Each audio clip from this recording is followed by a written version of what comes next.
শীত প্রধান অঞ্চলের টমেটো ব্ল্যাক বিউটি চাষ হয়েছে কুমিল্লায়।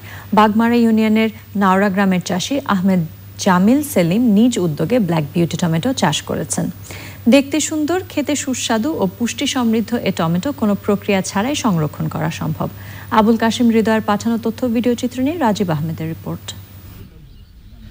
১.৫ বছর আগে এক আত্মীয়র মাধ্যমে যুক্তরাষ্ট্র থেকে আহমেদ জামিল সেলিম সংগ্রহ করেন ব্ল্যাক বিউটি জাতের টমেটোর বীজ থেকে প্রথমে মাত্র একটি চারা গাছ হয়। দ্বিতীয় ধাপে ১৬% জমিতে ব্ল্যাক বিউটি টমেটোর চাষ করেন তিনি।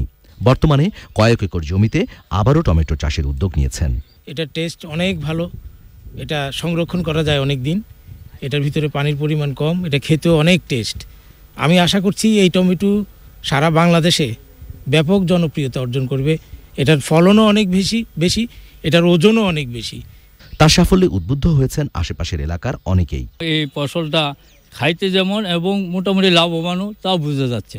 এত টেস্টি বুঝছেন, আশা করি মানুষ খেয়ে উপকারও হবে এবং দেশের লোকও উপকৃত হবে। ব্ল্যাক বিউটি টমেটোর বৈশিষ্ট্য বাইরেটা দেখতে কালো, ভেতরে লাল। এটি মানবদেহের জন্য অত্যন্ত উপকারী। আমাদের দেশে সাধারণত যে টমেটো ধরে সেখানে ৩০-৩২টির মতো টমেটো ধরে, ইতিমধ্যে এটিতে 40টি টমেটো আছে। যদিও হাইব্রিডে এর চেয়ে বেশি ফলন হয় আমাদের দেশে, আমরা মনে করছি এটি যদি সঠিক সময় রোপণ করা, চারার বয়স যদি ঠিক সময় মতো রোপণ করা যায়, আর যদি যত্ন আত্তি ভালো করে করা যায়, পরিচর্যা যদি ভালো করে করা যায়, বিশেষ করে জৈব সার, ইউরিয়া, টিএসপি, পটাশের সাথে যদি বোরন সারটি ব্যবহার করা যায়, তাহলে কৃষকগণ এটি করে লাভবান হবেন। ব্ল্যাক বিউটি টমেটো সাধারণ তাপমাত্রায় সংরক্ষণ করলে এর স্বাদ বেড়ে যায় দ্বিগুণ এবং অনেক দিন পর্যন্ত সংরক্ষণ করা যায়।